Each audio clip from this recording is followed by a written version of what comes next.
those are some really good, powerful initial practices just to be implementing in your life. Exercise, move your fucking body, eat right, eat well, eat healthy, get some sunshine, get some humans in your life. Welcome back to the Men on Purpose podcast. Zach Dean here with special guest Drew Wild. Thanks for jumping on again, brother.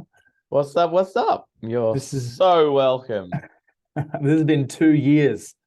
Two It's like years. fast forward since our last podcast, It's almost 2 years to and the date, which is really cool as well, actually. And I mean, that wasn't planned.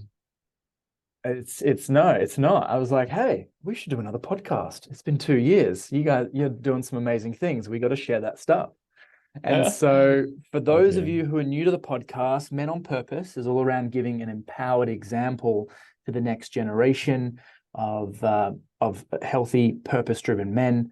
So, we're going to talk about health, wellness, communication, and mainly today's topic is going to be around the word of addiction. And so, I'd love to pick your brains, really take people on a bit of a journey into self-identifying with what they could be doing on a day-to-day basis to help them transition out of any addictive behavior, which we all have, let's be real. So to do that, I want to do a quick little intro of you, brother, and then we can dive into this. So for Do those it. who let's do it. So for those those of you who don't know Drew, his mission is to change the way this planet looks at approaches addiction through the lens of trauma, and to tear down any stigma associated with the word addiction. And so, in his humble opinion, addiction or distraction is everywhere. I love that. So, we're going to dive into this. For those of you who want to connect with Drew, I'm going to put his social media and his website around this video somewhere. And I'm amazed at really how you've been changing people's lives with your work and with your team. There was one specific lady that found this podcast that we did 2 years ago, and she's had some amazing transformations from it. And I'm so grateful that these conversations can really guide people towards a solution with wherever they're at. So I'm excited to help some more people, share the message, and I know that there's things in my life that I struggle with addiction, and it'd be great just to kind of unpack that and give us a bit of there's some perspective on how we can move through that in today's day and age, 100%. which is all crazy day and age. So yeah, let's just start with a short story of yours. How did you get into this line of work? And Very short story. I mean, for anyone that's even just listened to that intro, that word trauma in itself, like some people can already be switching off. They're like, oh, this isn't for me. Like, I don't have any trauma. That's not my experience. Like, I'll get there. So like, hold on. Don't press pause just yet. We will get there, and I will explain that in more depth. The truth and reality is, just before I dive into my own story, I really truly believe that addiction and distraction are synonymous. They're one and the same. There's no separation. And I know that particularly people that will be listening to this, be a bit more of a mainstream audience. It's not like a recovery based audience, or like people, that are in this journey of overcoming addiction. These are people that are coming into your space just wanting to hear, some guys' journeys, some men's journeys, and some stuff that they've overcome. And then what I always say to when I give any sort of delivery to a more like mainstream audience, I start by like, hey, like, put your hands up if you identify as an addict. And like, very rarely does ever a hand go off in the room, and I get it. I understand that. Um, and so, I'll ask a few more questions, but evidently I'll get to this point where I'll be like, all right, so guys, anyone just put your hand up if you know that you have something that you turn to and use as a coping mechanism in your life when you just don't want to be in the full experience of life, when you just don't want to feel, when you kind of just want to check the fuck out. And that might be consciously, or it might be completely unconscious. And you'll see, yeah, exactly, like every single hand in the room will come up. And I'll be like, wow, that's really interesting. So what's the difference between, the paradigm or the frame or the lens in which you've placed over that word addiction or addict? And unfortunately, there's so much stigma attached to that word, is that most people go straight to the alcoholic, or the junkie, or someone sticking themselves with a needle, or the homeless dude on the corner drinking out of the brown paper bag. And the truth is, it isn't that, you know, the addiction, it comes in all shapes and forms and sizes, and there's a spectrum. And, you know, these can just be as simple as compulsive behaviors, and you know, ultimately where they all stem from is some form of a survival mechanism that they've, or an adaptive survival mechanism that served us once when we were a lot younger, and as a grown ass adult really doesn't help us, or work for us in the way that it used to. But you know, that can be people pleasing. It can be overworking. It can be over exercising. It can be porn. It can be gambling. It can be food. Food, I would say, is probably the most prominent distraction in the planet. Like, you look around you, there's distractions fucking everywhere. The phone, this thing right here. You know, most people, you look at people's screen time, it's probably on average, I'd say upwards of 8 hours a day, probably minimum.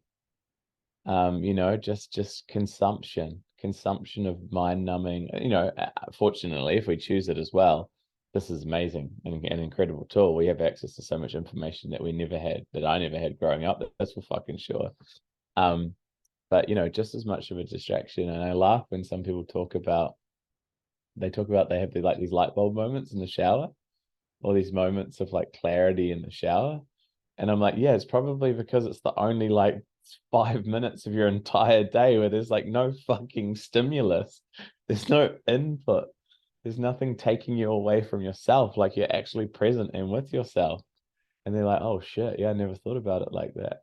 And so this is what I really want to highlight to people, is that, like, you know, addiction, if you want to call it that, or distraction, or just having a coping mechanism, or these compulsive behaviors, or these ways in which we just distract and numb out from ourselves, you know, it's a spectrum. And it doesn't have to be drugs and alcohol. You know, there's a myriad of different adaptive behaviors that we create, that ultimately in some way, shape, or form come from wounding, that just don't really serve. They can serve us, but they can still, this is an interesting one. I'm going on a bit of a rant here, This is Zach. great. Before I've got it. Yeah, keep going. That's great. I'm going on a bit of a rant here, you know, like, you know, these things can serve us for a while, right? Like, let's look at the person who might be the over exerciser. You know, like, it could serve them to the point where, like, yeah, fuck yeah, they get jacked, they get ripped. On the outside, they look extremely disciplined. They look, you know, they look like, wow, like, kudos to that dude. He's showing up, you know, twice a day, 6 days a week, you know, rigid eating diet regime, all of the shit, you know, trophies on the like body sculpting stage, all of the shit. But underneath it, if you really start to tune in, and I've worked with a lot of these guys, you're like, hey, what's fueling this, man? And like, I feel so fucking deeply unworthy. I feel so deeply unloved. And this is feeding, you know, again, this is completely unconscious to them most of the time, but it's like, it's feeding and fueling this hit of approval, this hit of validation, this hit of look at me and love me. And so it's fueled by this wound. No different to the overworker or the overachiever. Yeah. It's like, you know, we put these guys on a motherfucking pedestal, and it served them. It's like they've been fueled. They've got, you know, wherever they are in the corporate ladder, or businesses that they've built, and the money that they've made. There's a lot of these people that have made millions of dollars. Again, I've worked with a lot of them. I sit down in front of them. I'm like, what's brought you to this fucking, what's brought you here? On the surface, everything looks cushy. They're like, I'm miserable. I've got everything I could have fucking possibly wanted, but I'm not happy. Like, beautiful, because again, we're reaching for something from outside of ourselves to fill a void from within us. That void exists in here. And we can, that's a fucking bottomless pit. We can try and fill that with as much shit as we want from outside of ourselves, and it will never touch the fucking sides.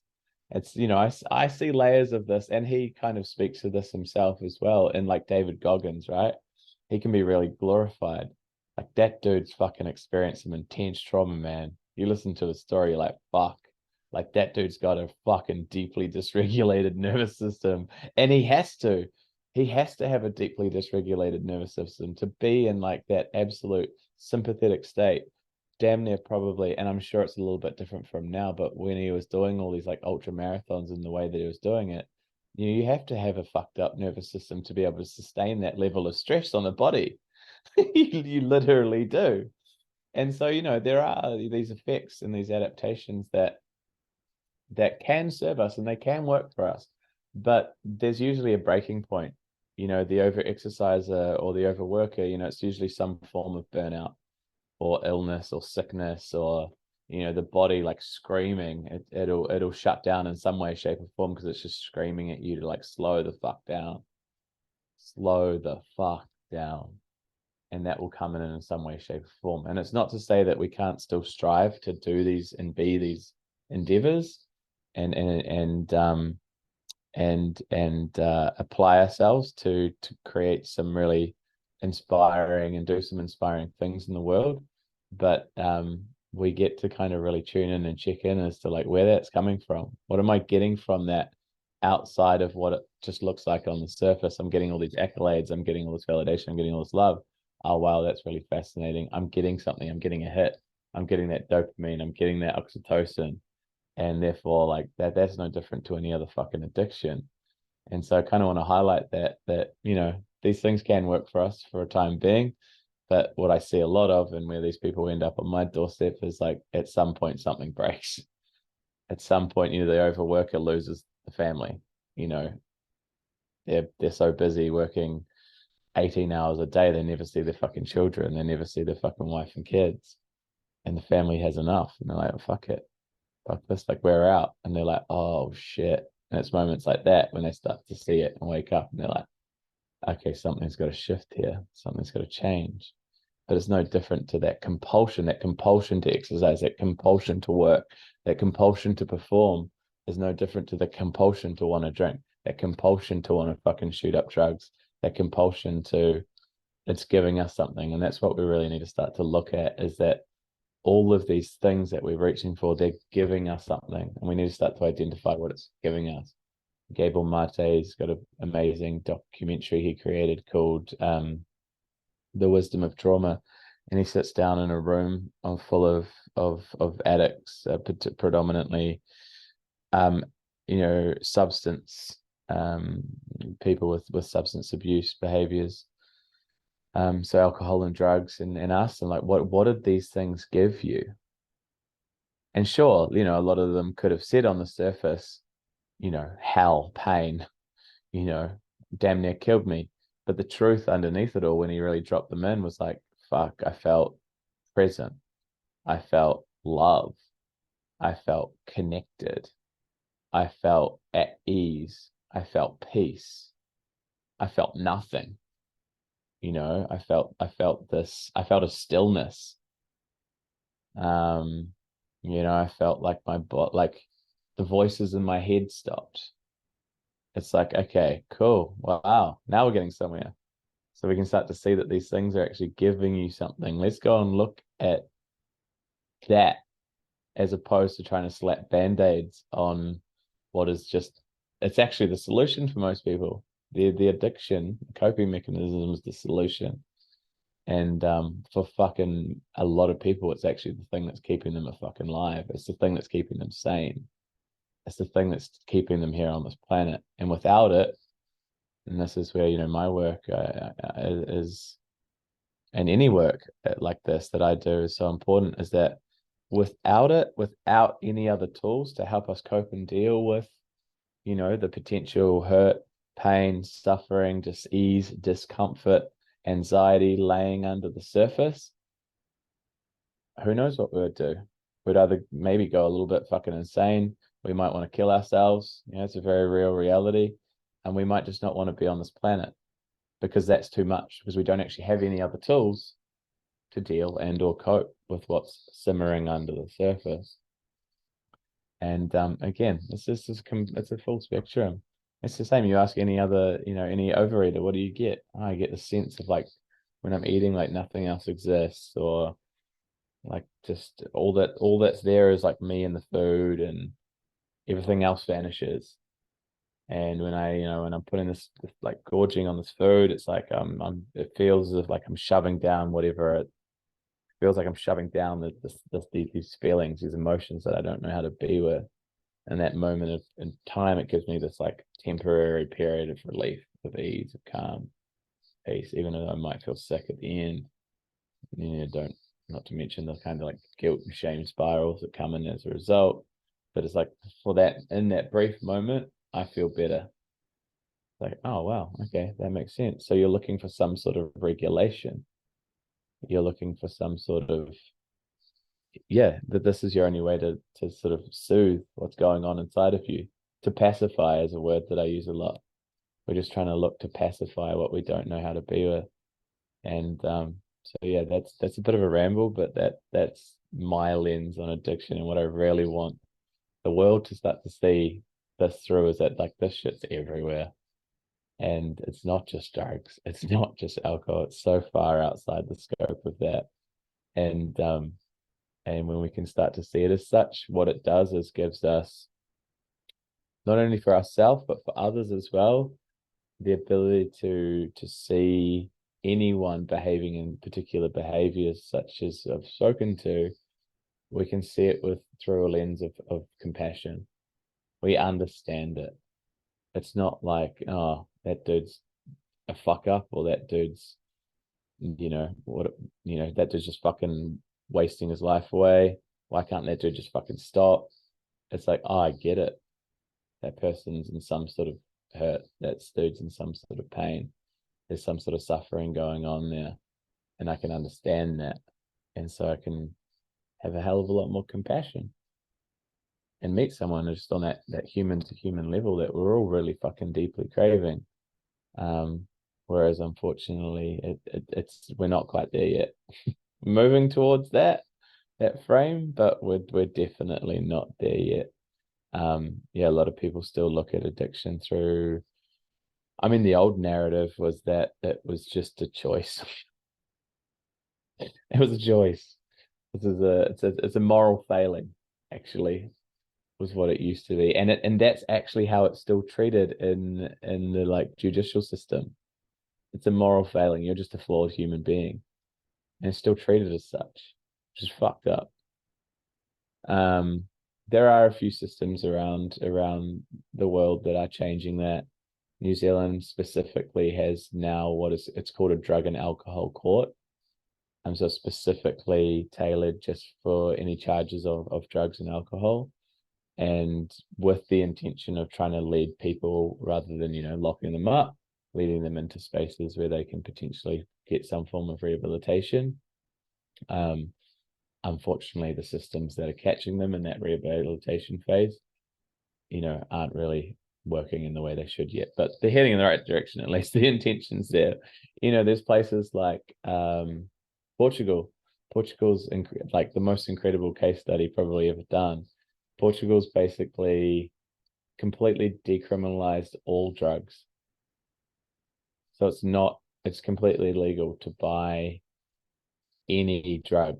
And there's places where you can like go and get all your drugs tested.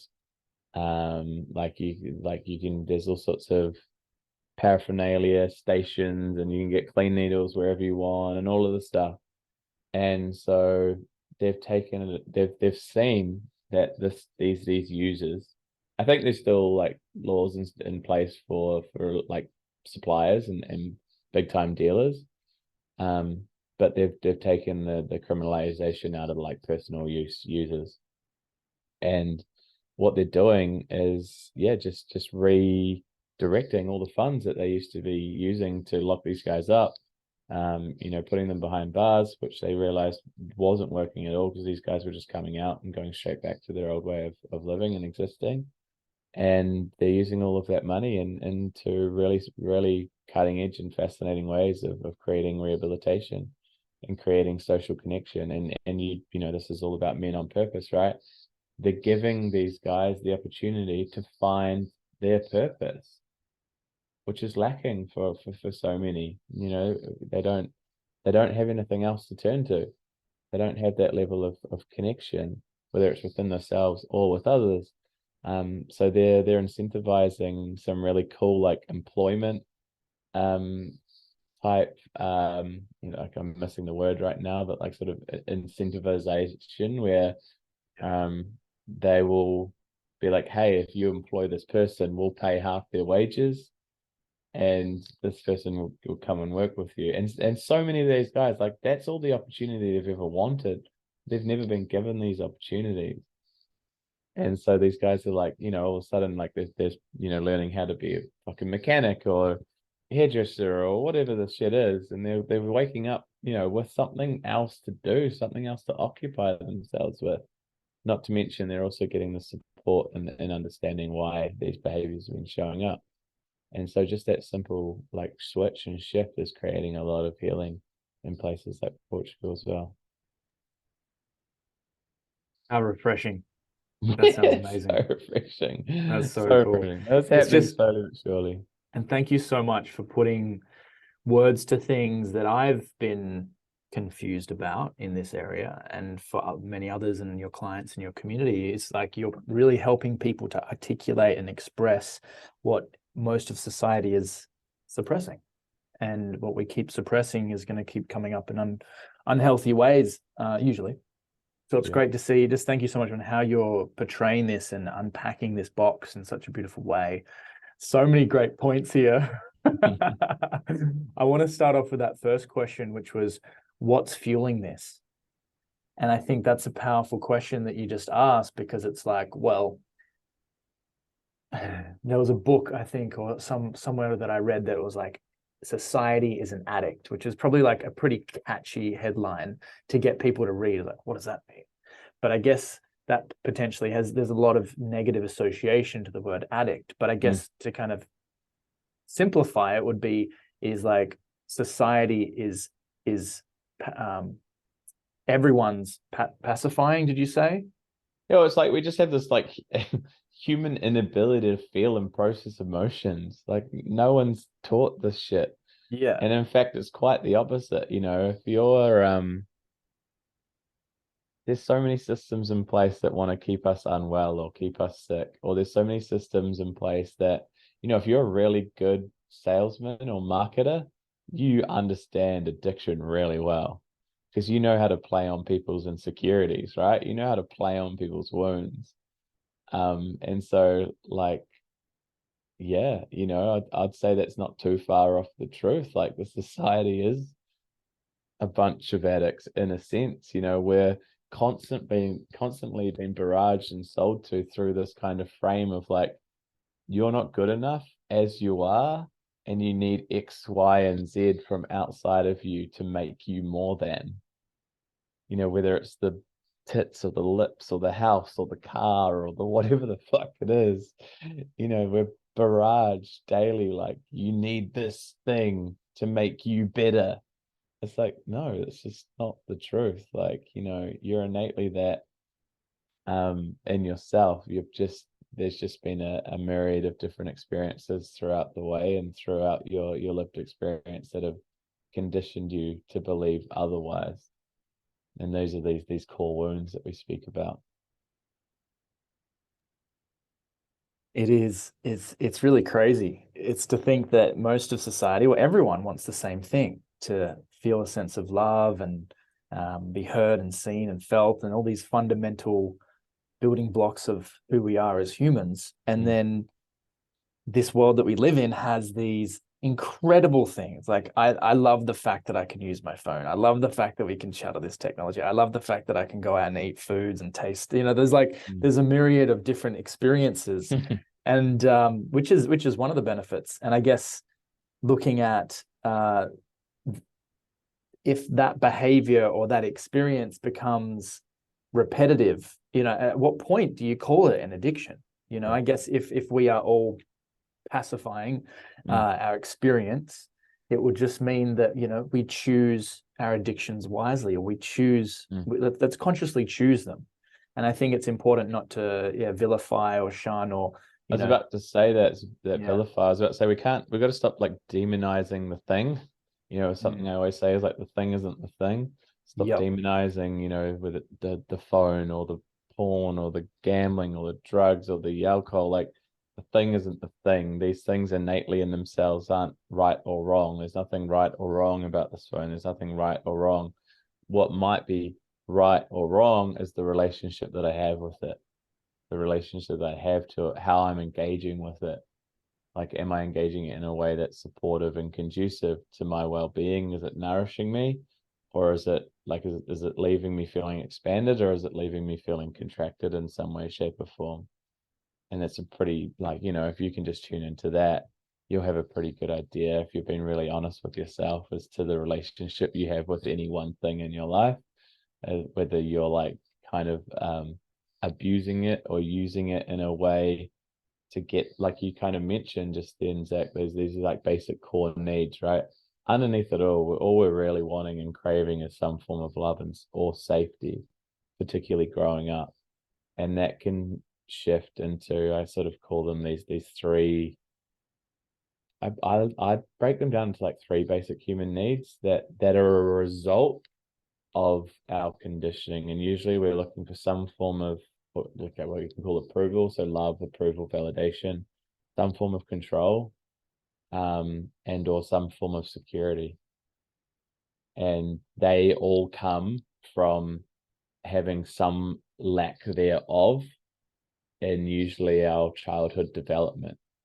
If there's some lack thereof of security or some lack thereof of control, like let's say, you grew up in a really chaotic household, maybe mum and dad, were substance abusers, or had their own addictions, or were very violent or chaotic or hostile, you start to crave control in your life, because control gives you safety, right?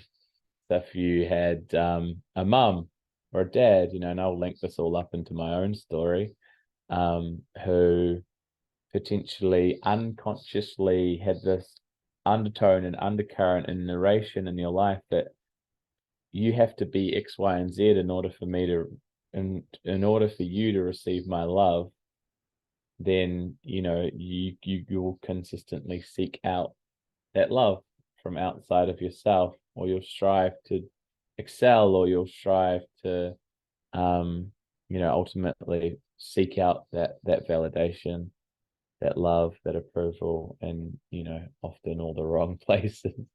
And that can be, again, very ego driven, but it's the same with the security. It's just these experiences we had, you predominantly growing up, create these adaptations, what we call sort of survival styles, that we all have, and then that creates the symptom of what it looks like.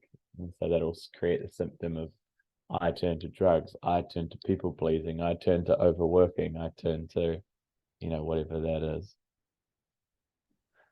Yeah, it's multifaceted there, but it sounds so simple when you break it down like that. It's just like, It well, really is. we all I just mean, want it the doesn't. same thing, We all want the figuring same out.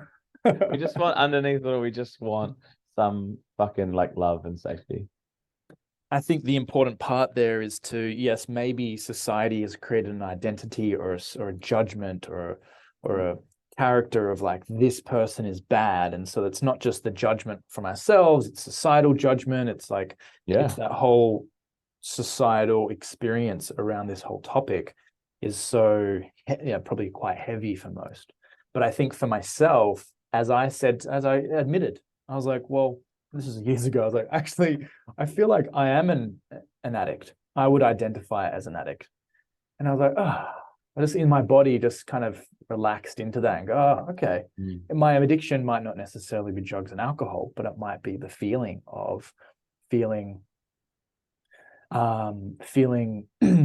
inspired, or feeling like accomplished and achieving and wanting to work and be validated in that area and be known and seen in a certain light based on my conditioning.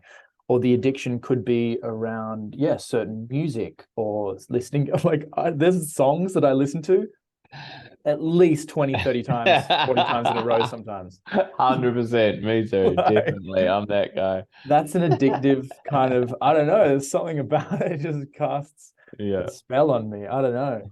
So I think the important part there is like also to realize, well, what's the difference between someone who injects heroin, or someone that uses a phone, or someone that eats sugary donuts, or someone that sleeps in, or someone that stays up at nighttime on their phone? Like, these are all, as you mentioned, just is. And then it's our perception of those that we can choose and to discuss. And that's probably what a lot of your work is just to really unpack this stuff, to let go of that emotional charge on these things. But at the end of the day, it's all feedback. I see this as all feedback of like, hey, something's out of balance. Or as you said, it's these addictions, let's call them, or habits, or the pacifier is a way of keeping you alive, is what you said. That's huge. You know, they're a necessary, you know, one would call it a necessary evil. But you have, I guess, two perspectives. You've got, for someone doing it every day, that's keeping them alive. That's the healthiest thing. It's the best they can do with what they have. And then from an external point of view, someone in society might say, oh, well, that's bad, and there's judgment, and there's moral failing in that.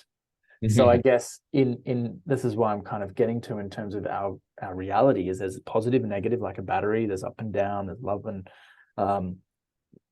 what's the opposite of love? I guess indifference, or you know, cold and hot. There's these dualities, and there's complementary opposites. And so it's our choice as to how we see the experience. Two people can see rain outside. One person gets excited, jumps in the rain. Yes, it's raining. One person looks at the rain and goes, oh shit, I'm staying at home. 100%. So, and some people choose to just remain completely blissfully ignorant. That's and what that's they okay say. There's too. three sides, You know, that's okay. You know, everyone's journey's their own. Like if you're happy and you fully know that, you know, some of these parts of your life are obsessive, but they're still serving you and they're still nourishing you and they feel good and they're working for you to a point, like amazing, great. Like I'm not here to tell anyone what's right or wrong or good or bad or fucking up and down or left and right. Only we can do that with ourselves or for ourselves. I'm just inviting in these perspectives and ways and different ways in which to frame and look through at like, hey, what might be under this? What's driving this? I'm I can say I'm kind of lucky in the sense that I chose something that like fucked my life up so good that I really had no other choice. But to look, I had no other choice but to, you know, for me it was life or death. It was like, what do I want to choose here? And so I always look back and I'm like, fuck, I'm so grateful that I chose something that was so obvious that this was creating so much chaos and turmoil and hurt and pain, and not only my life, but others around me, um that I had that, you know, line in the sand moment, so to speak. You know, some people that, you know, maybe their addictions, let's say porn or gambling, you know, these things aren't necessarily gonna fucking kill you. Do you know what I mean? And so the time between like, you know, indulging, engaging, really recognizing that, hey, this really doesn't support me. I fucking hate that I'm engaging in these behaviors. And then that moment of like drawing that line in the sand can be a lot more accentuated and or maybe never come, because sometimes things don't ever get that bad. They're like, that's like, yeah, I mean, gambling 100%, you can lose, you know, your house, your family, your job, everything. And that often happens. And then so that's the tipping point. And you know, for someone that might be the porn addict, it can be really varied, and that's a spectrum in itself as well. It's like, at what point do these guys go, okay, like enough's enough? And that tipping point is so different for everybody. It really is. It's so different for everybody. Some people don't ever hit that tipping point.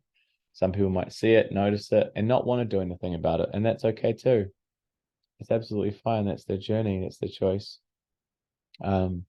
And that's why I constantly say I'm so grateful that I literally chose something that like shook my world so much that I really had to have a look at this shit. I really had to sort of take a peek behind the curtain and be like, all right, what do I want to do here? Because it really was two options. It was like, I can die, and that was a viable option. Or, you know, also grateful for the fact that life got to that point where I could look at this other side of the coin, which was healing, or this journey of growth or development or recovery or healing, whatever you want to fucking call it. And as much as that fucking scared the shit out of me, I was like, oh well, fuck, it can't be as can't be any harder than the life I've already created for myself. It really can't be any harder than the life I've already created for myself. So why don't we just give this a shot? Why don't we just give this a crack? Let's give it a month. We'll try it on for size. We'll just see how it fits and see how it feels. We'll just give it a go. And sure enough, as anyone knows that's been on that journey of sort of growth and self-discovery or personal development or healing, like it's not easy. And I say this all the time, it's not all sunshines and fucking rainbows, and I'm not here to paint that picture. It's not truth. It's hard. It's uncomfortable. It's messy. But fuck, it's liberating. Fuck, it's freeing. Like when you can get to that point where you're like, oh, okay, I can move through my shit. I can be with my shit. I can sit in my shit. I can deal with my shit. I can hold my shit. And there's not a lot anymore that feels like it could throw me off my center. I'm like, wow, I really do feel really free. I feel really liberated. I feel really fucking just content with life. And that's the magic. That's the magic is yeah, it's a connection piece. I always talk about this journey. There's like two sides of the coin. There's like kind of the one side I talk about being like the trauma piece. And I'll talk about that a little more maybe when I expand in my story. And that's very deeply needed and necessary. And then on the other side of the coin, I just call it connection. And I break those three pillars down and the connection down into three pillars of connection to self. Like, most of us don't even have a relationship with ourselves. We're like the one person we spend the most time with, and we don't even know who the fuck we are. Most actually have a very deeply unloving relationship with self, a very hostile relationship with self. That inner critic can be really fucking loud for a lot of us. So yeah, really learning how to learn how to ultimately kind of like be our best mate and treat ourselves as such. Relationship to our higher self, and that has a different word for each person. Higher self is, I just use that in more mainstream spaces, so it's easier to conceptualize. And that's that voice that we all have that's like always leading us on the right path, in the right direction, leading us towards growth, leading us towards expansion. It's usually guiding us into the unknown. In fact, it's almost always guiding us into the unknown. But that's where the magic lies. That's where the magic lives. It's like that guttural, instinctual response. It's that knowing. It's our truth. Some people might call that the connection to the universe. Some people might call that the connection to God, source, whatever that is. Like you can just call it your higher self, your future self. We've still got that voice. And again, that's a relationship, and building a relationship with that, because most of us have had a much more intimate connection and relationship to what I'd call the ego. And the ego is a beautiful structure that our psyche creates to keep us safe. That's its job, that's its role, is keeping us safe. But it will do that by keeping us in what's familiar, and therefore it's the same part of us that's keeping us small.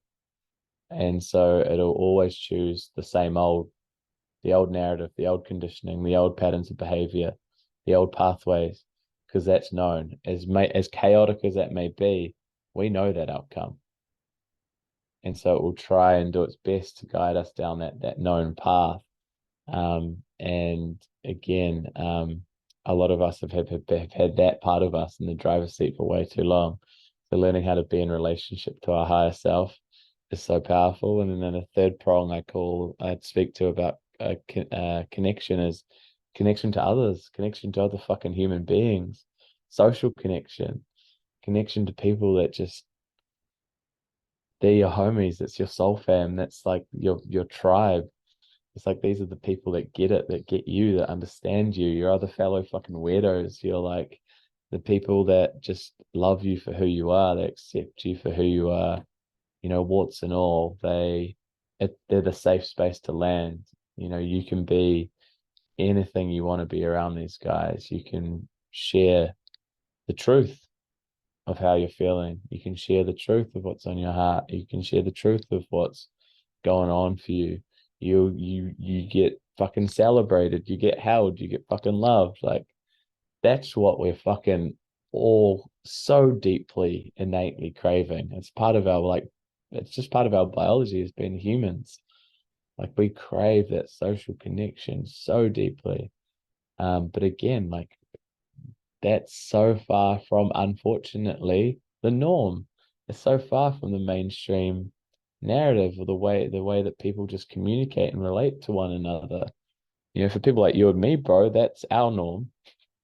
And I'm so grateful for that. We've created that. We've got a beautiful group of friends and a community that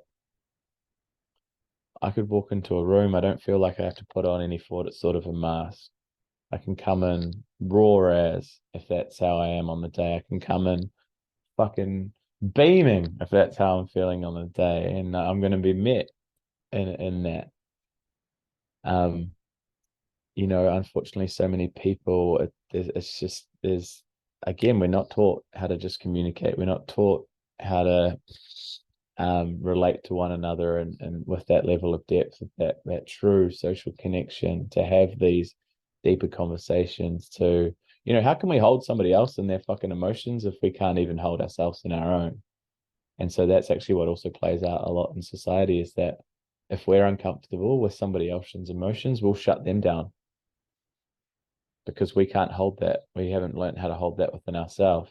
So someone's bringing a particular energy, emotion, something they want to express. If we can't be with that, we'll shut it down in some way, shape, or form. And again, that just creates more suppression, more hurt, more unprocessed hurt and pain. And that's so rife amongst men, bro. This is tailored towards men. From the title, I can only imagine, from the title of this podcast, it's fucking killing men. The suicide rates in men are through the fucking roof, particularly in Australia and New Zealand.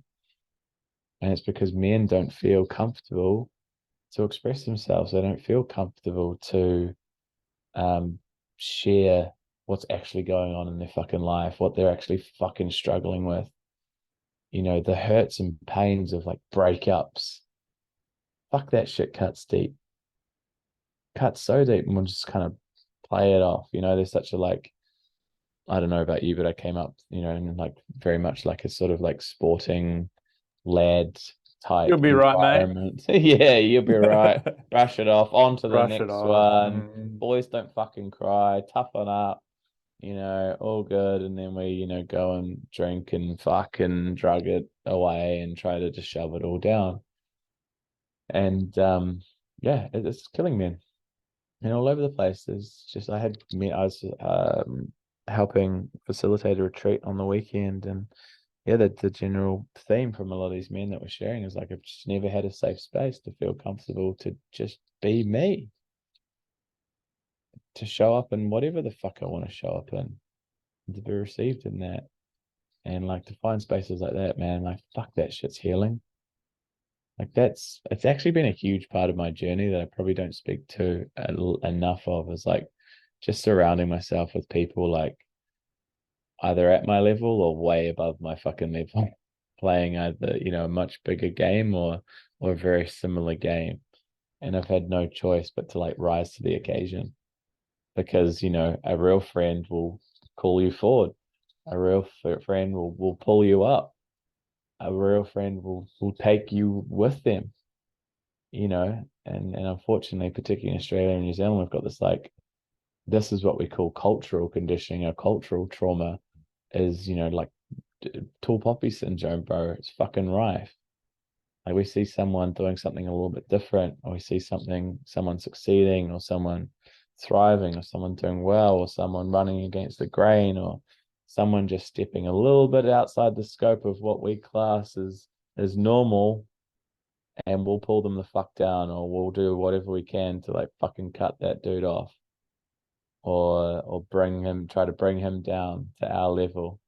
It's like that crabs in the bucket. I know you know that analogy. It's like if there's a crabs in a bucket, there might be one crab trying to climb out of the bucket, and the crabs think they're doing it a favor by pulling it back in. They think they're like helping it, rescuing it. And it's like, nah, like that crab is fucking, yeah, he wants to beeline for the fucking water. He wants to get in the ocean. He wants to live his life to the best of his ability. And all these crabs are just holding them down. And so it's a lot of this work that I do with my clients is helping them to create so much of this belief within themselves, the self-love, the self-belief, the self-empowerment, this self-awareness, that we can reconnect them to, that it's just innately always been there. We've just had a lot of conditioning over the top of it, so that they can reconnect with their authentic self. They're just full authentic form and expression. They can just be who the fuck they want to be. They don't give a fuck what anyone else says. And in that, like, we can do and be and create fucking anything. When we don't, there's like a subtle art of not giving a fuck. Underneath that is like becoming detached from a lot of these conditioned narratives or the expectations of the environments in which we've grown up in. If we can free ourselves from the attachment or the expectations of others, it's like, I can do anything that I fucking want. I can be anything the fuck I want. I can create anything that I fucking want. And like, man, that's true freedom. That's true liberation. And that's just exciting. That inspires the fuck out of me. That's what I want to see. We do. We have that capability, and that's what we're here for, is to create and to impact and to help and contribute and to, yeah. And as you said, it's not easy. It's not easy at all. It is hard. There's a lot of work associated to it. And in order to be in that state, like walking into the hub the other week when you came in, you were doing your things, Brandon doing his thing, someone else doing, and I was like, this is the hub of creation right now. I love being around other people in a state of creation. And that doesn't just happen. Like, there's a bunch of key synergies that need to connect the puzzle pieces together, so to speak, in order to create creation. It doesn't just happen. Like, I guess it does happen in certain ways, but there's a formula to it.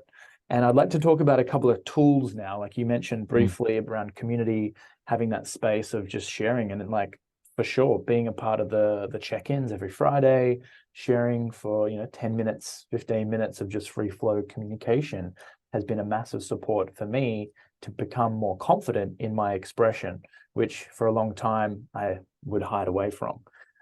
Even creating a podcast, right? It's like, well, I don't need to talk as much. Can everyone else talk? But in doing that, yeah, my journey has been, okay, cool. Well, these are opportunities, putting myself in the check-ins or here on the podcast or getting other mentorship and things like that, to put me in a space to start practicing this communication, because I know that there's amazing greatness, creativity, possibility inside me. It's like, I'm in my own way most of the time.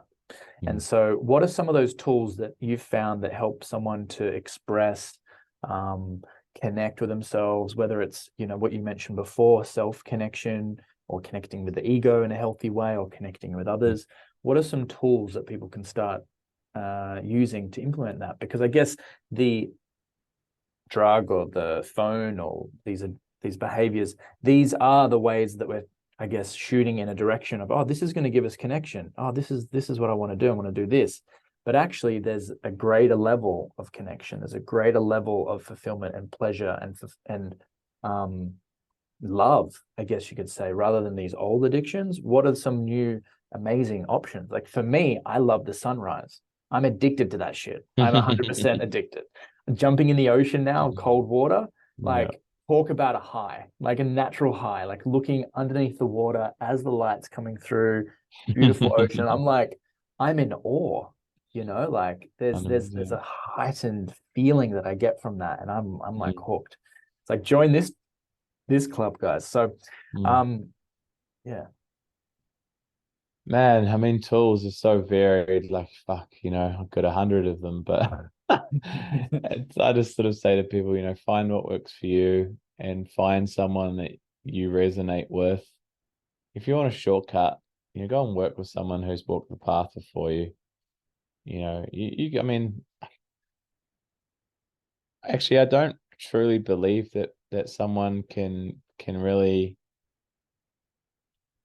create the level of healing needed on their own there's a lot that we just can't see. That's the innate ways in which these like kind of psyche, like structures of our psyche are being created, is that they don't want you to see a lot of these unconscious patterns and these unconscious behaviors. They'll do everything they can to kind of keep them out of reach. And we often need someone in our space that isn't enmeshed in our experience, that can play that observer or that witness role or that third party, and kind of hold that mirror up and be like, hey, have you maybe seen that how this might be contributing to who you are and the way that you're showing up? I know that's something that I've treasured and cherished and been really fortunate and privileged. I just want to highlight that. Like, that shit's a privilege. Healing is a bit of a fucking privilege. It's not always cheap to find mentors or invest in programs or to do these sort of like, whatever that healing looks like or these personal development looks like for you. The reality isn't. I want to change that. There's something I'm passionate about changing as well, as creating access to these tools. But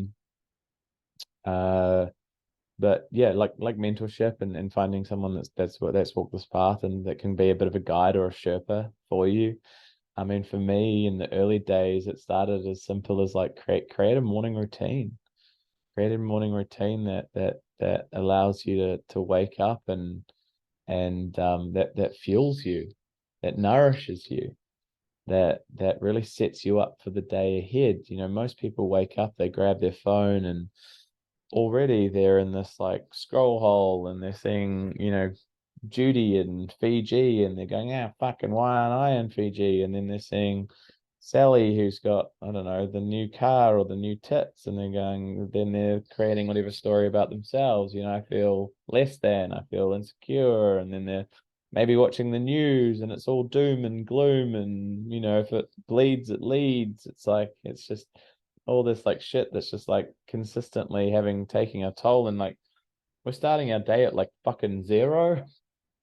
If we're starting our day at zero, there's only one way to fucking go. And then particular triggers or things can come in, and if you're already at zero, you don't have a much what we call capacity in a clinical sense to let's just say to choose to do something other than what your default behaviors are. Whereas if you're like creating this like beautiful, nourishing, connective morning routine, whatever that is for you, like for you, obviously you love sunrises and getting in the ocean. I love just I just call it stillness. I don't call it meditation. It's different in the sense that, I don't know, it shifts, it changes in whatever that stillness looks like for me in the morning. There's some form of stillness.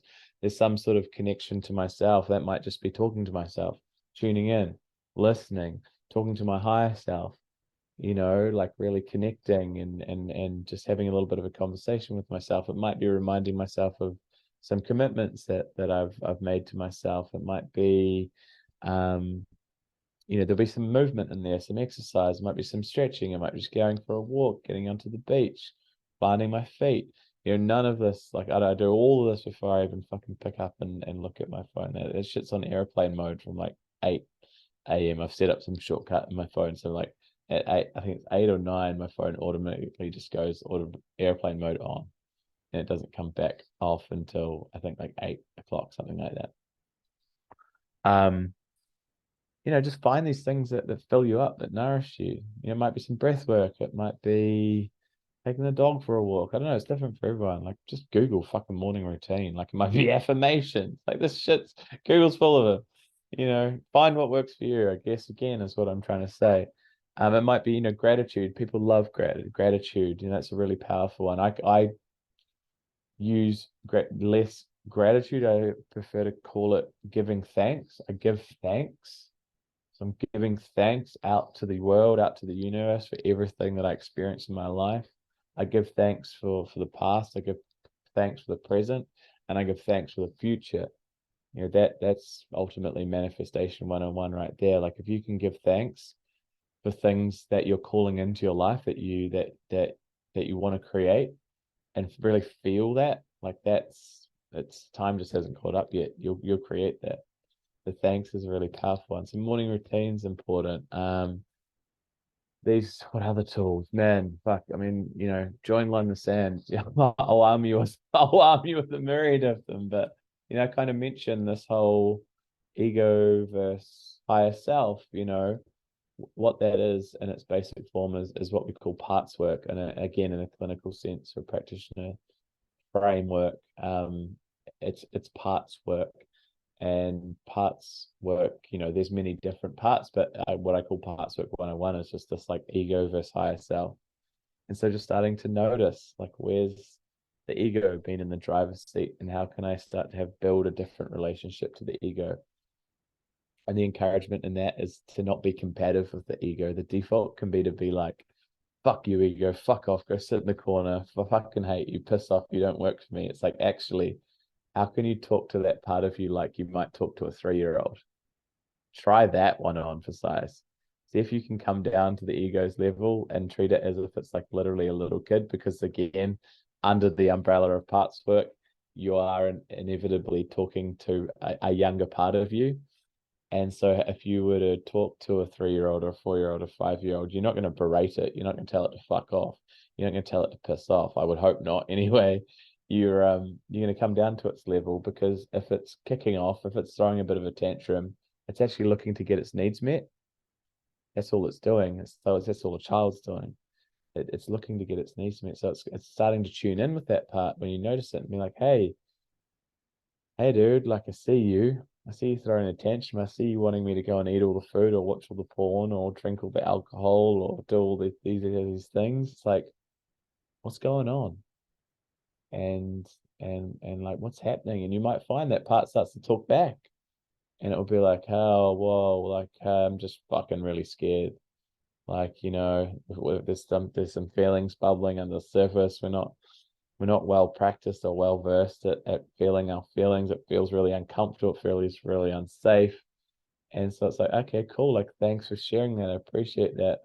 What do you need? And often that voice will come back. It's like, actually, I just needed this. I needed some engagement. I needed to know that it's okay. I needed to know that you've got me. I needed to know that, like, this will pass. We'll move through this. We'll get through this together. And in that, it starts to dissolve. It starts to soften. That unconscious compulsion to try to shove these things down starts to dissipate. That's another beautiful tool. The flip side of that coin is creating a relationship to our higher self. So learning how to tune in to the higher self, creating that. That's what I'm usually doing in my stillness, in my morning routine, is actually just tuning into my higher self, listening to that part of me that's guiding me, that's always leading me, my truth, my knowing. And just, again, you might want to literally like talk to this part of yourself. You can do that in your head. You can do that out loud if you feel comfortable enough to do that.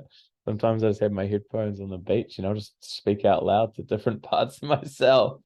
You know, anyone walking past might think I'm just on the phone or some shit. I'm just like I call it a committee meeting. I'm just having a committee meeting with parts of myself. Like, I'm the chairman and I'm on the board, you know, like, I'm holding this board meeting. I'm the chairman of the board, and I'm just having a chat with all my different parts and seeing what they need and what's going on. So yeah, building that connection with that higher self. You know, just finding the practices that help us downregulate are really important for most people. Stress innately is actually the biggest addiction on the planet. We're really addicted to stress. So a lot of people are running in a very sympathetic state. Nervous system is like go, go, go, activated 24/7. When I say sympathetic state, what I mean by that is we're in survival mode. We're in fight, flight, freeze, and appease, or fawn as they call it now. And yeah, just survival, cortisol infused fucking go mode, you know? And so, like, it's a lot of this early work is actually learning how to just down regulate the nervous system, how to slow shit the fuck down. You know, so people do that with like meditation, yoga, breath work. The simplest way to do it is actually to lie with your back on the floor and put your legs up over a chair or a couch. So your legs are at a right angle, not straight up on the wall. That can be too much for some. That's a very like yogic practice.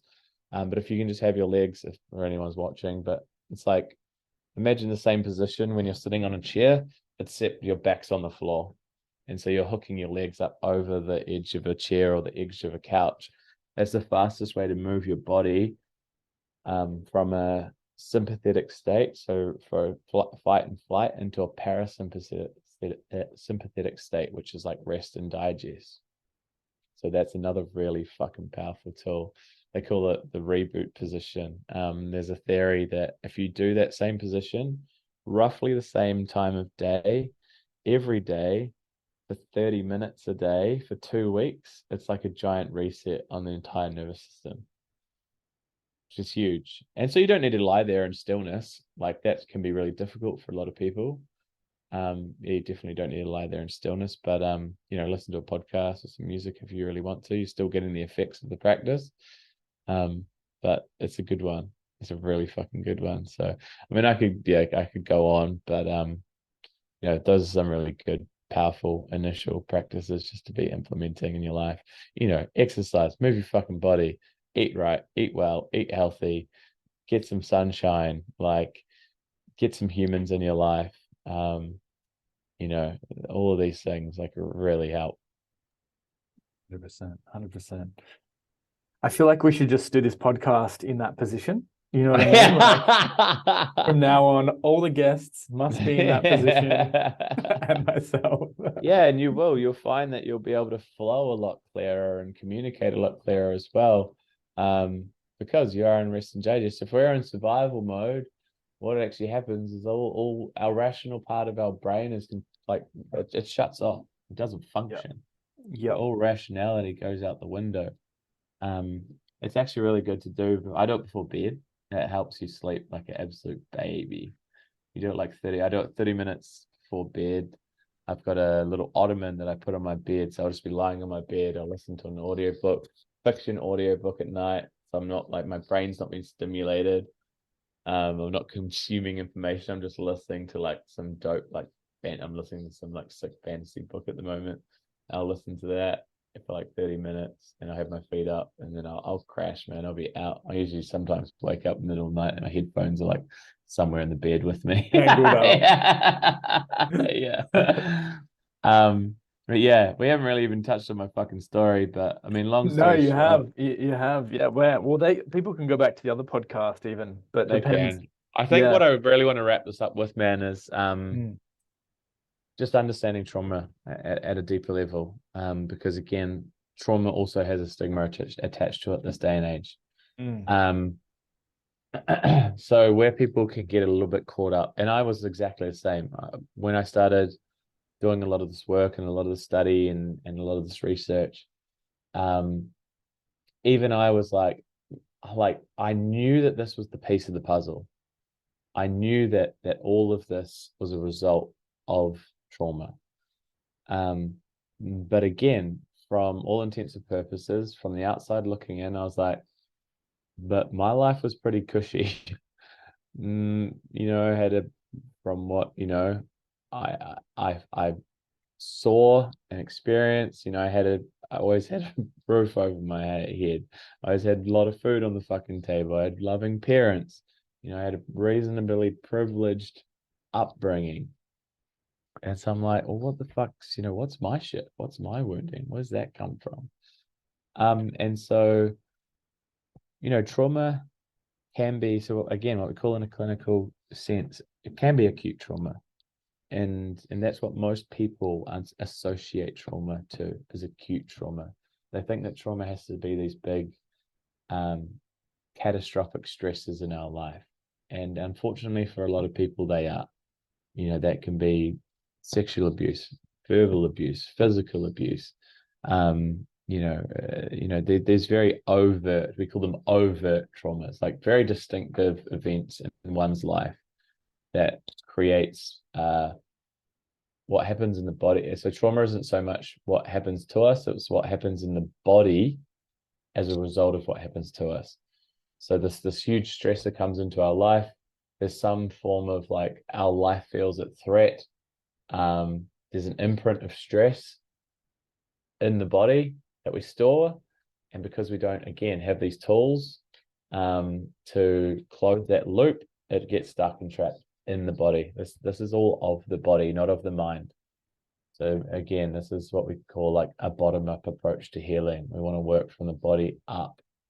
Body's actually influencing the mind. A lot of people think that it's mind down. It's actually the other way around. If we start to look through the lens of like polyvagal theory, PVT, most of the messaging, 80% of the messaging, the neural messaging is coming up from the body up into the mind.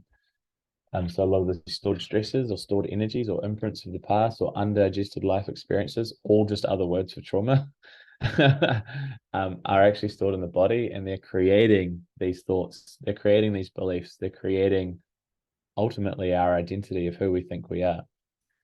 So yeah, unfortunately, there is these what we call acute traumas, and a lot of people have been, experienced these. For me, it wasn't that. And so again, I was like kind of curious. I'm like, I still know in my heart of hearts, this is it. And this is what's going on, but I don't know what this is for me. And so there's a myriad of different kinds of trauma. Acute trauma, we can have cultural conditioning, so like cultural trauma. We can have generational trauma. But what I believe is actually contributing to most of us, most people on this planet, is what we call developmental trauma.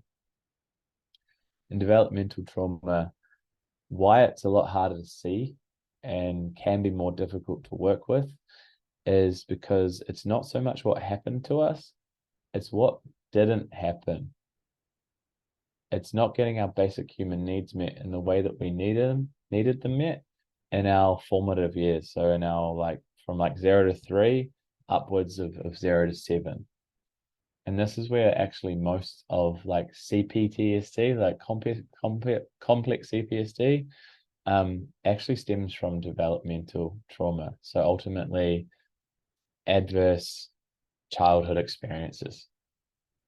And that can be really subtle. So this is like my journey. This is where all the puzzle pieces started to make sense for me, right? It was like, I started to explore this, started to work with this mentor, this beautiful human being that I've been working for 3 years now, maybe more.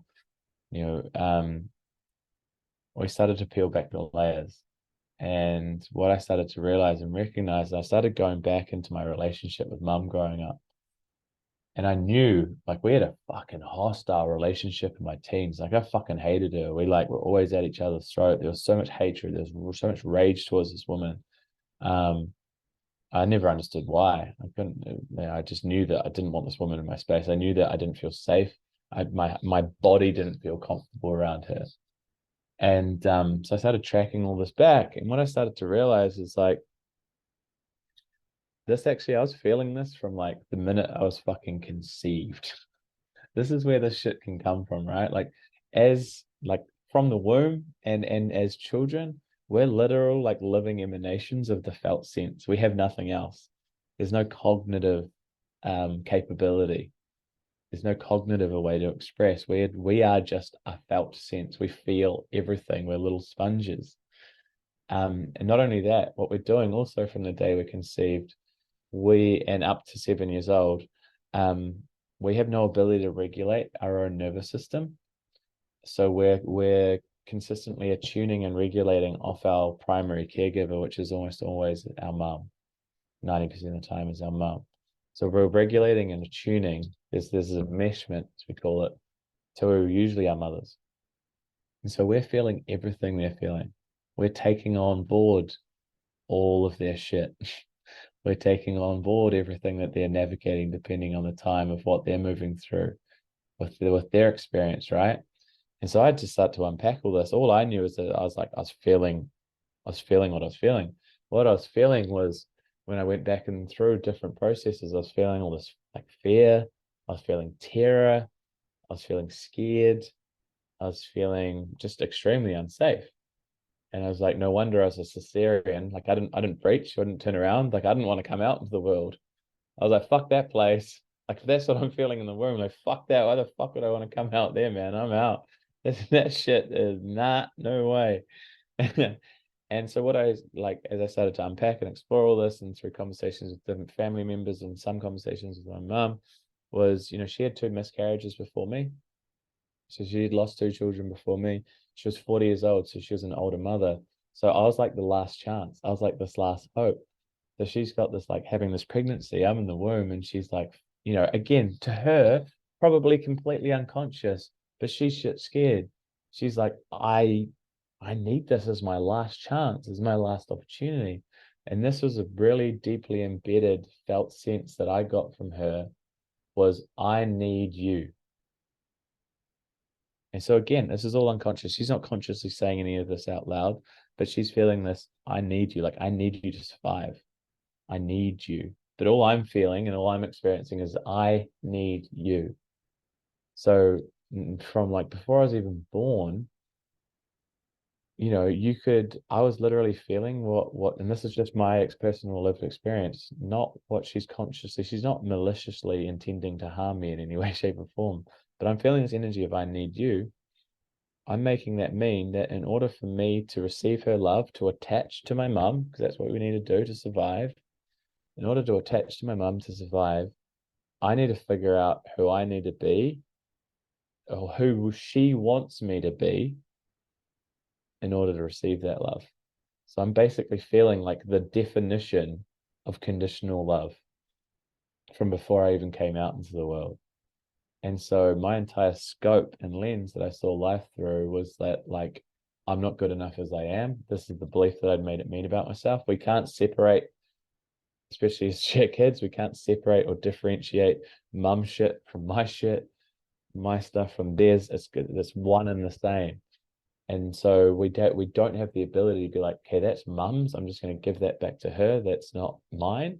It's like, okay, I'm having an experience, and I'm going to give it a meaning. I'm now going to make it mean something about myself so that I can understand what I'm experiencing. And so the meaning I gave it was basically this unconscious belief that I'm not enough as I am. I'm not loved as I am. I'm not welcome just as I am. I've got to be something other than who I am in order to receive love, validation, approval, and to therefore feel safe. And so that was the narrative that ran for like almost my entire life until I saw this. It was like a slap in the face. I started peeling back these layers, and I was like, fuck, no wonder. So not only was I like experiencing extremely dysregulated nervous system, so you can imagine like what my nervous system felt like growing up. From the minute I came into the world, I just felt the sense of, I can particularly remember it as a kid, I can remember it as a teenager, just this discomfort, this dis-ease, like crawling in my skin, this irritability, this restlessness, this like something, it just feels like crawling. It feels like anxiety, what people would explain as anxiety. And so like when I started feeling all this and seeing all this, I'm like, fuck me, no fucking wonder I started smoking weed at such a young age. Like, no wonder I started drinking. No wonder I started, like, porn was really prevalent in my life as well, because all these things just helped me settle and soothe the system I didn't know how to settle and soothe. And all this wounding as well created, I mean, the best way to see your own wounding is to see it in ultimately intimate relationships. Go and reflect on like past intimate relationships, and whether it's your past boyfriends or past girlfriends, and notice the patterns that have shown up. For me, again, we don't do this consciously, we'll unconsciously seek out the same attachment that we had created unconsciously with our, primarily our mothers, and it's usually the flip for women, usually with their fathers. And so I just keep finding myself in these relationships with women that would like keep me at arm's reach, or with women that would I'd be like a maybe, or they'll be like, yeah, like I'm interested, but if you are X, Y, and Z, or like I needed to prove myself. I had that feeling of needing to prove myself. And consciously, I'm like, fuck, I fucking hate this. I hate this fucking feeling. Why am I here? Why am I in the same fucking relationship? Why have I created the same little this? And then again, like it just made so much sense when I started to see through the things. I'm like, oh fuck, Sigmund Freud shit, right? I'm just dating my fucking mum. And so where the real work actually lies, and what I truly believe, where like shit starts to really shift and the healing really starts to take place, and where the rubber meets the road, so to speak, is, and this takes time, like those foundational pieces and practices that I spoke about before are crucial. Like I had to create a sense of stability in my life before I could even start to look at some of this shit. but yeah, when we can start to actually heal most of where this comes from is the wounding from our mum and our dad, that a lot of you might be listening to this, and we create so much. There's some really fascinating structures that come up that don't want us to see our parents through this light. There's a lot of interesting structures that come up that don't want us to take our parents off the pedestal that we've had them on. There's so many really fascinating structures that may have been created as a result of who they are, that have created a sense of guilt and or shame if we were to ever start to look at some of these pieces. You know, that was really true for me with my mum. It was like, but you know, your mum got you into rehab, and your mum, you know, she's always been there. She's supported you. She picked you up off the fucking street. She's got you into all the supports that you've really needed. She's created, she's paid for a lot of, to go to like private rehabilitation centers and shit. That shit's not cheap.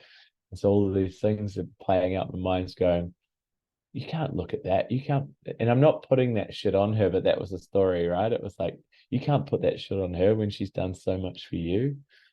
But that's also robbing me of my very real, visceral, lived experience of what I went through as a kid. And so there's no blame. There's no, like, I'm not dumping all of this shit on her doorstep and being like, fuck you. That's still my responsibility to heal. And unfortunately, in this situation with my mum as well, she's not willing to come to the party. Like, just the very nature of how she's wired is that yeah, there's very little responsibility. Very little responsibility. And unfortunately, most people will never get that from their parents, unfortunately. And so we've got to create that healing within ourselves. So I just wanted to highlight that for the fact that, like, that's actually usually what has contributed to most people's trauma, developmental trauma. It's fucking fascinating. It's really interesting. I love it. I'm passionate about it. And it's almost always actually evidently the root of fucking everything. And when we can heal that creates true wholeness, and that this heals those wounds. And then that means that I can be the most authentic expression of myself that you kind of see here today. And so, yeah, that's me. That's where I'm at. That's what I'm doing with my life. So beautiful. I feel like the metaphor that I've just pictured in my mind is like, I used to do removalist work, and I used to stack moving people's stuff from their house into boxes, putting it into a removalist truck and stacking it all in there. And if like if you packed it in, it took like a few hours to pack it all in, but you then needed something at the back, you had to like pull everything out and then get that box. And I feel like in life, it's very similar. It's like we've packed these boxes, these experiences from our mum and our dad and school and whatever it is, and we're packing these boxes, but we haven't really thought about how we've packed it. We've just like been in a rush. We're like, just like put that in that box, don't even sticky tape it. It's just like, like shove it in there, storage for later. And then we go out on our day. We go out in our life. We want to get healthy. We want the relationship. We want the wealth that we want. And we're like, oh my God, why can't I just get to that next level? Why can't I find that full true fulfillment? It's because they're carrying these boxes that have been stacked and packed and like weighing them down and with baggage. And so I see what you're really doing, and it's a process. This is a dynamic conversation. It's untangling. It's demystifying. It's like it's cleaning. It's like levitating. I don't know. It's like you're unpacking these boxes for people. Yeah, and I love that analogy, bro, because sometimes you've just got to take out the first box that's there. And the first box that there might just be like, bro, I just need to stop drinking, or I need to just stop this behavior. And so let's take out that first box. That first box might just be like acceptance. It's like, cool, that's enough for now. I'm done. Like, that box was heavy. Put that to the side. And then you like pull out the next box, and then the next box might be like, let's just implement a few like structures and starts doing things a little bit differently, and let's practice that for a little bit. And that's cool. We'll pull that box out, and then we'll feel like we've really emptied that box, and like we're good with that box and kind of embodied that box. It's like, all right, what's the next box? And this is the very nature of this work, and particularly trauma in itself. Like, it won't come up until, like, we can't just pry away. Like, we can't just dive down the back of the truck and pick out that back box. It won't let us. The body won't let us. It's like that shit will only reveal itself when it feels safe enough to reveal itself. And so we've got to start to like pull that. I love that analogy. I'm probably gonna start to use that. It's like pull that box out, like little piece by piece, bit by bit. You know, for me, some of the early stuff was like my dad. You know, some of those initial boxes was my dad died when I was 26. I'd never processed that. You know, I'd never dealt with that. And so that was like some of the stuff, the emotional stuff that was sitting on the surface. And so I knew that was there. And I always had this conscious awareness. I'm like, am I either really okay with like dad's death, or I just have never processed it? Sure enough, obviously it was the latter. So some of those, like, once I'd got that stability, some of the boxes behind that was just like the grief, the grieving process of going through all of like the loss of my dad that I'd never processed. That was stacked up there. And then moved all that out of the way. And then it was like, you know, there's a few more stuff, and that came out of the way. And then behind that was like, oh shit, here's a fucking mountain of mummy shit. It's an absolute, it's like there's a whole nother truck I didn't even fucking realize was here. There's a second truck. I thought it was just one. No, this is fucking holy shit. Someone's just come up with another truck. All right, let's unpack this motherfucker. And that's taken me, like, you know, I'm still working through some of that shit, bro. And that's like 2 years of deep diving on some of that stuff. And you know, this stuff isn't, you know, trucks will keep coming. That's the reality. Depending on how many layers you want to peel back, that's what you know, there's no finish line to this shit. It's I talk about healing just like evolution. You know, there's no endpoint to evolution. It's just this natural unraveling that you kind of explain, just in your own time, in your own way, in your own process, just starting to unravel, untangle this contortion that has been created over the years, and finding what the fuck works for you. It's different for everybody, completely different for everybody. I just found what works for me. And I've created a program and a business and a company that of, you know, a myriad of different tools that have worked for me and my business partners, that have helped, you know, hundreds of people around the world. And like that shit is just what works for us. And we're just trying to fill the gaps in the systems that we saw, that we never got, that we needed at those times, that we needed it the most. Yeah, it's just this is why we're also so passionate about, and what we've created with Line in the Sand is embodiment. You know, this becomes a way of living. This isn't just like you do 12 weeks and you're done. You're all fixed, and you're not broken to start with. But you know, this again, this is tied in with this, like, we want instant gratification. We want it all now. You know, the first time I walked into rehab, I thought someone was going to like hand me a pill, some magic pill, some sort of medicine or some shit, and be like, "You're cured. Go, get back out there, mate. You're sweet." You know, wasn't the case. Wasn't the case. And it's also why most people don't choose this pathway, bro. It's the path least traveled, because you've got to overhaul your entire fucking life. That's the truth. You've got to overhaul your entire fucking environment. You got to flip shit upside down. And that's scary. What's going on, you purpose-driven human you? Thank you so much for checking out this interview. Zach Dean here. If you had any aha moments or questions, please put it into the comments. And while I have you here, I'd love to ask you a quick but powerful question. Do you ever dream about turning your passions and purpose into a business that helps people and makes a profit, but you don't have the energy or skill set or community or training to do so? Then listen up. I've actually created this. This has taken me 10 years of working with over 1,000 people in the health and wellness industry. I've created what's called the 28A Club. These are 28 actions of specific biohacks that give you the optimal energy, focus, and results in all areas based on quantum science and quantum biology. As you know, the frequencies in nature, when we align to them, allow us to become our fullest version. They allow us to become a high performer. When we disconnect from nature, we become a low performer and it doesn't help to activate our purpose in life. And so if you'd like to download this is a free copy. Go to www.28a.club/join, and you can download it, join the club of us high performers, and I look forward to seeing you in there. It can be definitely very, very scary, and it can also be quite empowering. It depends on the people around you, because I'm seeing the analogies like expanding. I'm not stopping with this analogy. I love analogies. Keep going, bro. It's like it's like someone who has like never done removalist work before, and then this truck pulls up, and then the back door is locked.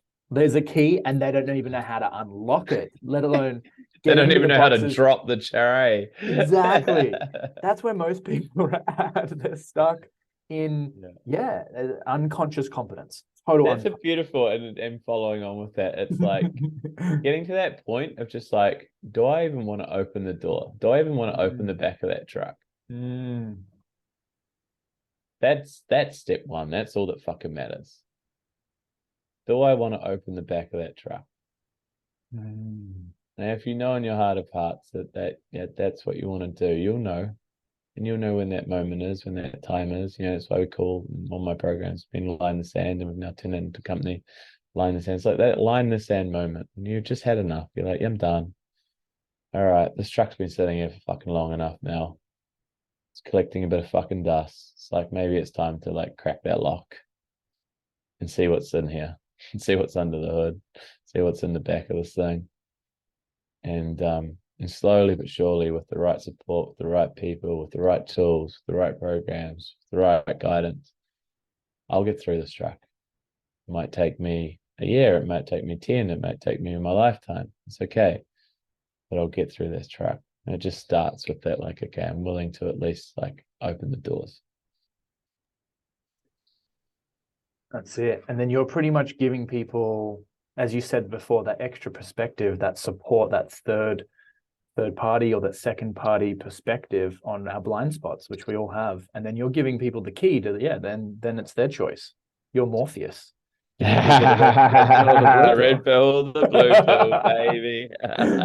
Yeah, be careful, because once you've taken that fucking red pill, there ain't no going back. You cannot plug back in. It's impossible. Yeah. And you'll have your days where you're like, fuck, why the fuck did I open those doors? But it doesn't usually last long, because you know, the beauty and the life I get to experience now as a result of opening those doors is magic. Like it's fucking heaven. It's I wouldn't change it for the world. You know, everything that I get to experience, you know, externally, cool. Like there's some really beautiful things going on externally in my world, where I live, my relationship, some of the freedoms that I have, some of the money in the bank account, some of the toys, you know, whatever. But that's just a reflection of what I've created internally. And internally, how I feel about myself is like, I fucking love me. I love the human that I am. I love my authentic expression. I love just being able to show up unfiltered, and like that voice doesn't exist in me anymore. That's like constantly trying to seek out who I need to be in any given situation to make sure people like and love and approve of me. And like, and narrative's just gone. It's just that energy is just removed from my body. So therefore that framework doesn't even exist in myself anymore. And there's just this like stillness, this peace, this like really content with life. Like life's good. Doesn't mean I don't want more. Doesn't mean I don't want to create more shit. Doesn't mean I won't continue to create more epic shit. But it comes from a different place, rather than coming from like, look at me, pat me on the back, tell me I'm amazing. It just comes from like, this is just my passion, my purpose, my joy, and my mission. And I'll do this whether anyone's looking or not. This is why I wanted to interview you, bro. Ideal candidate for the Men on Purpose podcast. And just that last point there with the analogy, it's like if you could get to become have a skill set that allows you, like over time, when we keep doing something, we get better at it. We become then conscious and unconscious competence. Yeah. Unconscious incompetence. And so then what you're doing and putting people in a community of people who are professional removalists at this stuff. Yeah. And then imagine it's easy. It's, many hands make the work light. So it's like you Yeah. got the truck there, or more trucks come up. You got 10 trucks, but you've got an army of people behind you to help you with that stuff. 100%. That's really what I see as like what we can all get to as a culture. Yeah. I'm gonna use that metaphor so many times, bro. It's the new analogy. I'm gonna plug that in like every future podcast, bro. It's perfect. So good. They say with stuff like that, as long as you give credit once and then it's yours. Yeah. Yeah. Just chat with Go my for mate it. Zach. But yeah, no, it's yeah, it No, is. that's so cool. That's And so I love fun. communicating in a way because it helps people really understand. Like it creates imagery. Yeah. We do it a Yeah. lot. Like you'll notice in Line in the Sand, or if you watch anything or any deliveries that me, myself, and my business partners Matt and Ryan, whenever we talk, particularly Matt, he talks in a lot of analogies and metaphors. It really helps people just to kind of gather and gain and create this picture in their mind of what can be quite like comprehensive pieces to digest, or quite like clinical, weird, clunky concepts to get your head around. It's like, okay, we can just put this into some sort of like fun, playful imagery and perspective. It's like, oh, okay, actually that makes a lot of sense. I get that. Yeah, awesome. This is awesome. How can people get in touch with you? Hit me up on Instagram is usually the best way. So at Drew_Wild, DEDREW_WILD. Or so the link in my bio has like everything, so many resources in there. There's links through to other podcasts, there's links through to our Line in the Sand website. There's links through to my online community that has a ton of free resources and things in there as well. But yeah, the other way to check out our work is LITS, LITS, so the acronym for Line in the Sand, litsrecovery.com is our sort of little baby at the moment, that myself and Matt and Ryan, who are two of Australia's leading addiction and trauma experts, we've spent sort of the last 18 months, probably since we had that first podcast, since then until now, we've spent 18 months sort of curating this program that we've put so much time and love and energy into, which we truly wholeheartedly believe has the potential to completely change the addiction space. Yeah, amazing work. Thank you so much. Everyone connect with Drew and his work. Gosh, we covered everything. We covered so really much. I've just got a page of notes and learnings and pulling this together. This is one of those to watch a couple of times. And so, yeah, thank you so much for everything you do. Thank you for your time. And go on, share that metaphor with the whole world. 100%. Thank you, brother. Thanks for having me. So much love for you and all the work that you're doing as well. And I have no doubt I'll see you soon. See you soon. Thanks, brother. Awesome.